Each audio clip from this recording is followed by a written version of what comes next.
Accounting Principle. Kita di sini masih di siklus akuntansi, bab 3 tahap penyelesaian. Di sini kita akan bahas secara lebih detail mengenai ayat jurnal penyesuaian atau adjusting journal entries, neraca lajur worksheet, dan ayat jurnal penutup atau closing journal entry. Di sini ini yang pertama adalah ayat jurnal penyesuaian. Ini adalah ayat yang dibuat untuk menyesuaikan atau memperbaiki saldo-saldo pada buku besar. Setelah kita membuat buku besar, ada beberapa hal-hal yang harus diperbaiki, seperti yang saya jelaskan di bawah ini, seperti biaya-biaya dibayar di muka, kemudian pendapatan-pendapatan yang masih harus diterima, kemudian yang kedua kita akan membahas neraca lajur atau worksheet. Adalah kertas kerja berkolom sebagai kertas kerja untuk membantu menyusun laporan keuangan pada akhir periode akuntansi. Nanti ini juga saya akan bahas contohnya, soalnya di bawah. Kemudian yang nomor 3, kita akan membahas jurnal penutup atau closing journal entry. Ini dibuat untuk menutup perkiraan-perkiraan pendapatan, kemudian beban-beban, kemudian prive atau pengambilan pribadi. Ini untuk perusahaan perorangan atau persekutuan, dan dividen untuk perusahaan terbatas atau PT.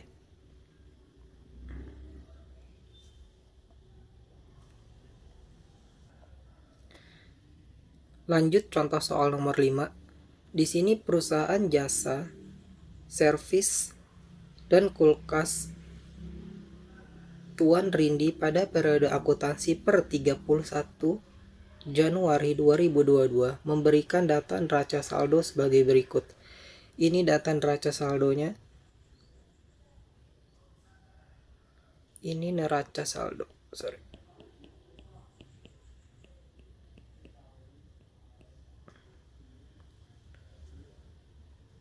31 Jan 2022.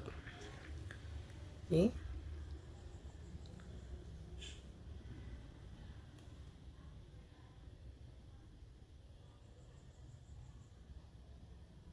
total neraca saldonya, debitnya ada 148 dan kreditnya 148.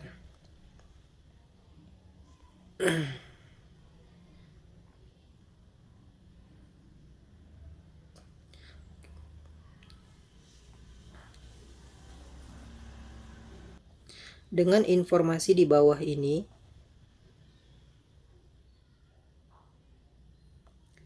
buatlah jurnal penyesuaian per 31 Januari 2022. Di sini ada 7 ayat jurnal penyesuaian yang harus disesuaikan pada laporan keuangan perusahaan jasa, servis AC, dan kulkas milik Tuan Rindi per 31 Januari 2022. Dari data di atas, ini diminta buatlah adjusting journal entry atau jurnal penyesuaian per 31 Januari 2022. Kemudian yang kedua, susunlah adjusting trial balance dalam worksheet per 31 Januari 2022.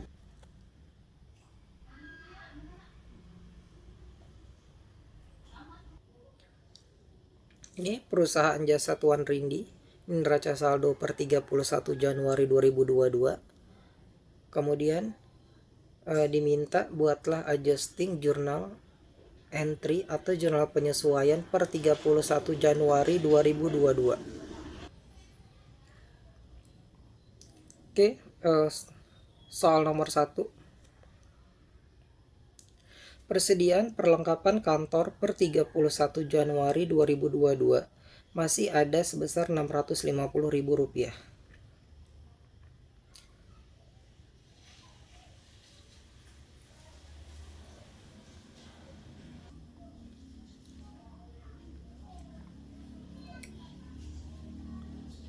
Di sini kita lihat supplies perlengkapan sebesar 1 juta rupiah.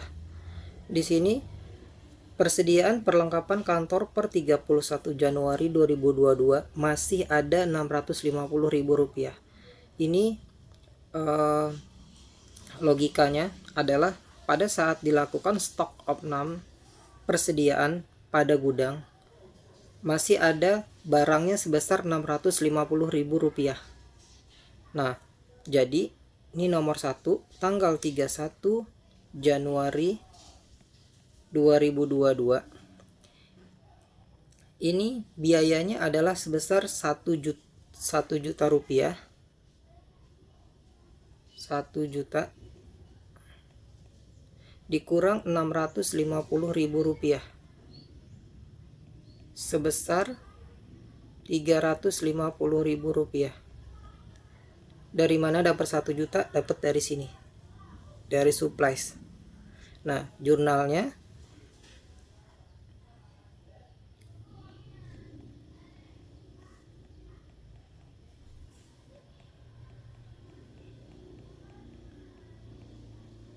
supplies expense atau beban perlengkapan sebesar Rp350.000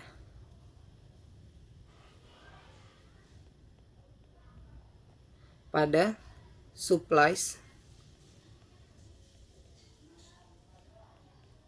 atau perlengkapan sebesar Rp350.000 di kredit.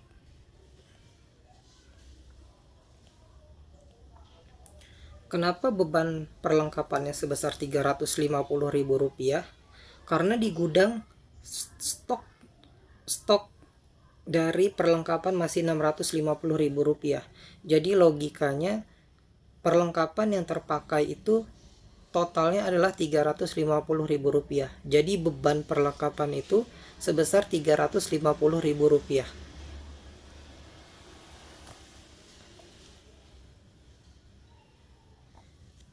Yang kedua, ini iklan yang dibayar untuk 10 kali terbit yang belum diterbitkan sebesar 4 kali. Ini kita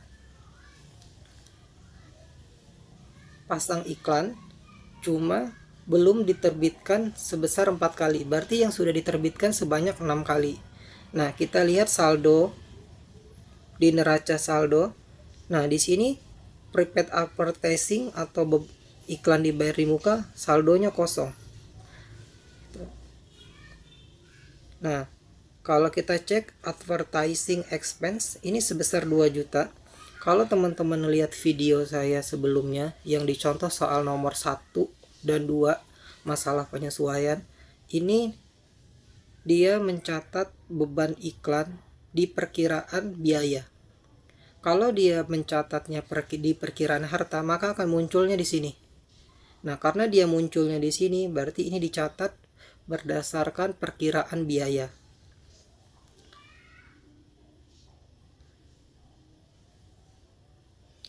Berarti ini nomor 2. Ini tanggal 31 Januari 2022. Jurnalnya adalah prepaid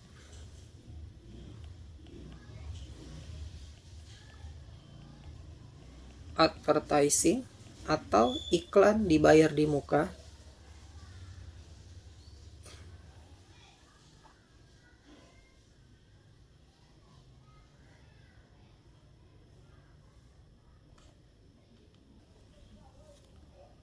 Ini prepaid advertising atau iklan dibayar di muka sebesar 800.000 pada posisi debit. Kemudian advertising expense sebesar 800.000 di kredit.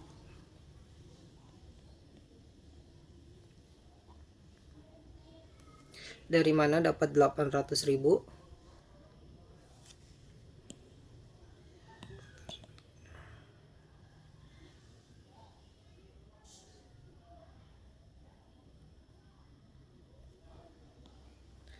Ini iklannya adalah sebesar 2 juta rupiah. Ini untuk 10 kali penerbitan. Berarti ini dibagi 10 sama dengan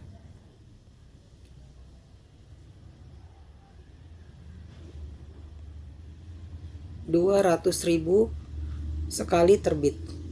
Nah, di sini iklan yang belum terbit sebanyak 4 kali. Berarti 4 kali ini dikali 4, 200.000 sebesar 800.000 rupiah. Secara logika berarti yang sudah terbit itu adalah sebanyak 6 kali 1.200.000 rupiah. Ini yang akan menjadi beban iklan pada laporan keuangan per 31 Januari 2022. Nah, di sini kan dicatat sebagai beban, sudah di jurnal advertising expense atau beban iklan. Sehingga kalau teman-teman masukin beban iklan ini sebesar 800.000, 2 juta dikurang 800.000, nanti kalau diposting di buku besar, maka yang totalnya menjadi 1.200.000 rupiah di sini saldonya. Saldo ini akan berubah nanti setelah disesuaikan bebannya diakui 1.200.000 rupiah. Makanya advertising expense-nya dikredit, gunanya untuk mengurangi yang ada di posisi debit. Oke, lanjut soal nomor 3.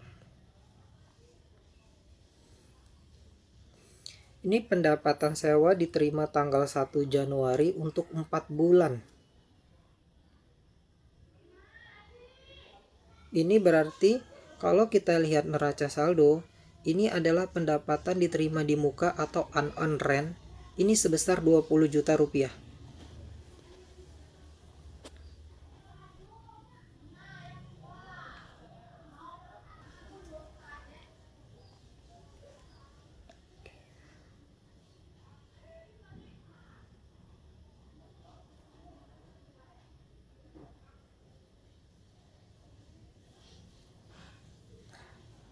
Ini 20 juta adalah unearned rent atau pendapatan diterima di muka. Yang ini pendapatan sewa diterima tanggal 1 Januari 2022 untuk 4 bulan. Berarti ini kita bagi dulu 4 bulan, kita cari per bulannya berapa. Ini berarti per bulannya sebesar 5 juta rupiah. Kalau teman-teman lihat video saya yang di contoh soal nomor 3, ini udah saya bahas mengenai unearned rent. Berarti ini dicatat sebagai pasifa atau kewajiban atau hutang, masuk ke dalam kategori neraca saldo. Berarti jurnalnya adalah 3122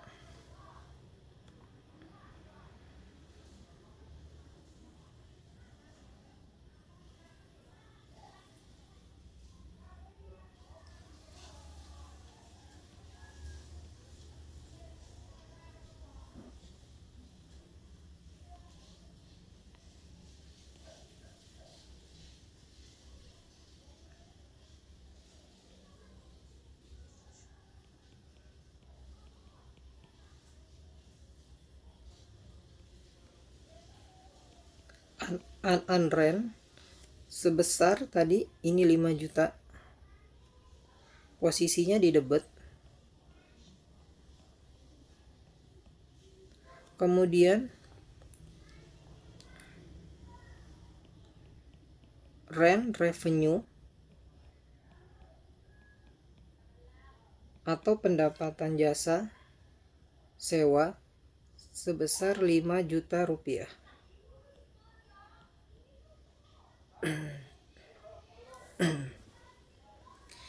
Ini logikanya kenapa dicatat ke unearned rent sebesar 20 juta. Awalnya jurnalnya adalah kita terima uang cash sebesar 20 juta.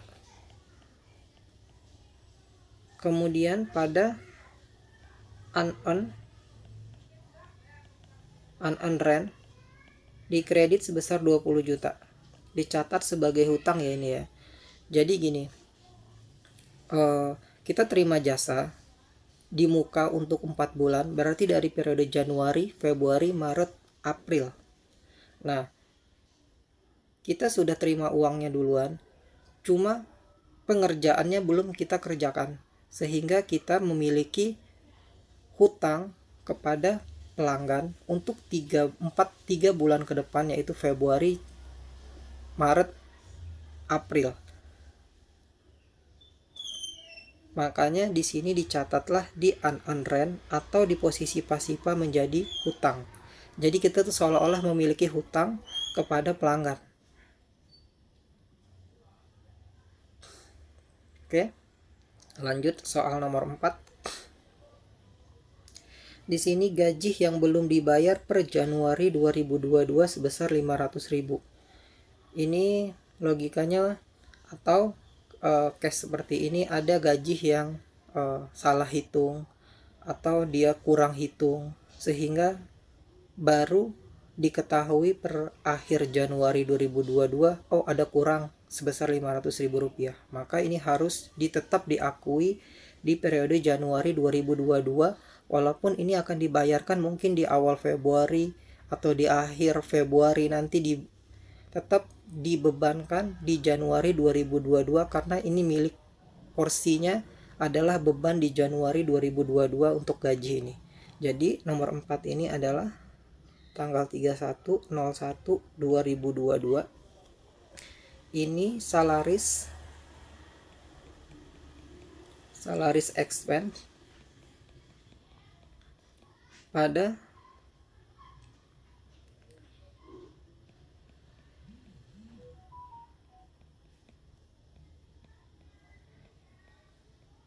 salaris payable, ini adalah hutang gaji, di debitnya masing-masing 500.000 di debit dan di kredit.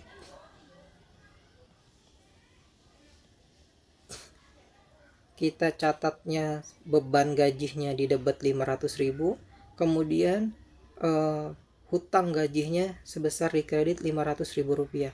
Kenapa di kreditnya dicatat sebagai hutang gaji? Karena di sini kita kan belum bayar, kita memiliki hutang kepada karyawan sebesar 500.000 rupiah. Logikanya seperti itu. Kemudian ini tanggal nomor 5, komisi tanggal 28 Januari 2022 belum diterima sebesar 800.000 rupiah.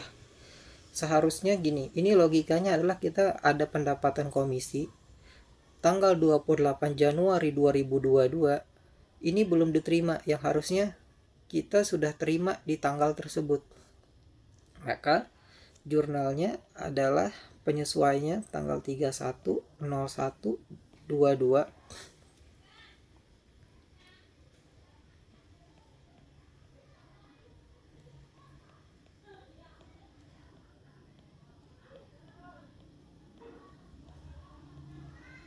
Ini commission receivable atau piutang komisi sebesar 800.000 di debit. Kemudian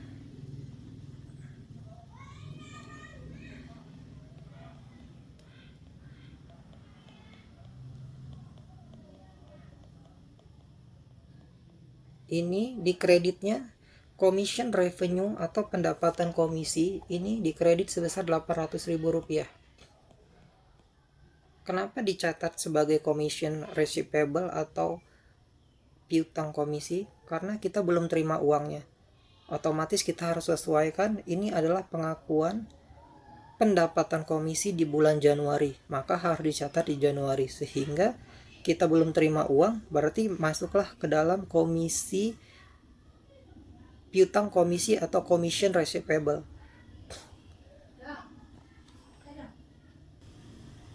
Kemudian ini adalah commission revenue di kredit. Nah, ini adalah menjadi pendapatan lain-lain nanti di per 31 Januari 2022 di kredit sebesar 800.000 rupiah. Lanjut. Soal nomor 6. Ini adalah penyusutan untuk peralatan ditetapkan sebesar Rp1.500.000. Ini nomor 6, tanggal 31 Januari 2022.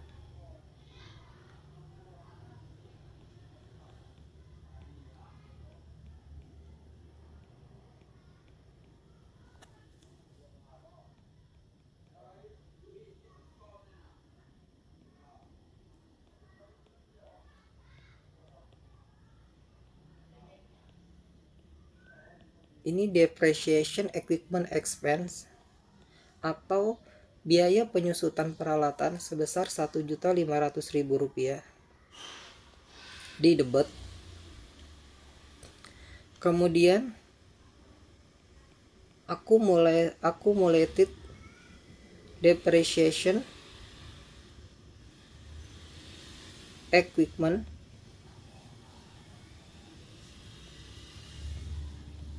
di kredit sebesar Rp1.500.000.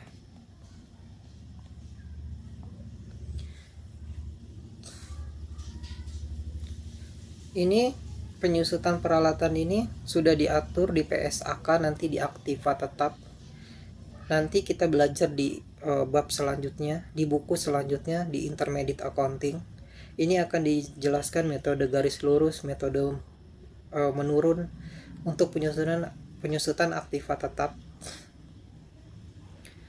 Nah, di sini kita ambil saja sudah ditetapkan sebesar Rp1.500.000. Kenapa harus disusutkan peralatan, bangunan, kendaraan? Ini karena setiap tahunnya bangunan, peralatan, dan kendaraan itu akan berkurang nilai atau harga perolehannya. Maka di pembukuan harus disusutkan setiap bulannya. Ini soal nomor 7. Penyusutan untuk kendaraan ditetapkan sebesar Rp2.500.000. Tanggal nomor 7, tanggal 31 bulan 1/22. Ini jurnalnya sama, depreciation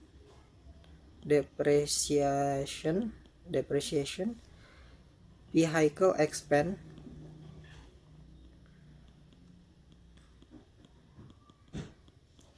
sebesar di debit Rp2.500.000 pada accumulated debt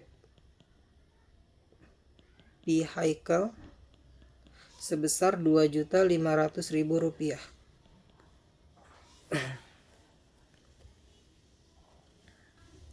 Jadi ini adalah penjelasan mengenai penyusutan. Nah, ini untuk rekapannya sudah saya rekap di bawah, mungkin di atas tulisannya sulit dibaca. Yang ini perusahaan jasa Tuan Rindi adjusting journal atau jurnal penyesuaian. Ini ya, jurnal penyesuaian ini per 31 Januari 2022. Ini nomor 1 tadi kita bahas lagi. Ini biaya perlengkapan yang udah kita hitung di atas. Lihat perhitungannya di atas tadi yang sudah saya jelaskan. Supplies expense di debit 350, suppliesnya berkurang di kredit Rp350.000. Ini tanggal 31 2022. Nomor 2 ini prepaid advertising atau iklan dibayar di muka pada beban iklan sebesar Rp800.000. Ini juga sudah saya jelasin di atas tadi. Kemudian tanggal 31 Januari 2022 ini ada unearned rent atau pendapatan diterima di muka 5 juta di debit. Kemudian rent revenue atau pendapatan sewa 5 juta rupiah di kredit. Kemudian nomor 4 ini ada salaries expense atau beban gaji sebesar Rp500.000 di debit. Kemudian salaris payable atau hutang gaji Rp500.000 di kredit. Kemudian nomor 5 ini ada commission receivable atau piutang komisi Rp800.000 di debit. Kemudian ada commission revenue ini di kredit sebesar Rp800.000. Kemudian di sini nomor 6 ada depreciation equipment expense atau beban penyusutan peralatan sebesar Rp1.500.000 di debit. Di kreditnya ada accumulated depreciation equipment itu sebesar Rp1.500.000. Lanjut soal nomor 7, ini ada depreciation vehicle expense atau biaya penyusutan kendaraan sebesar Rp2.500.000. Kemudian di sini di kreditnya ada akumulasi penyusutan kendaraan sebesar Rp2.500.000. Jadi totalnya adalah untuk jurnal penyesuaiannya debitnya adalah sebesar Rp11.450.000 dan kreditnya sebesar Rp11.450.000.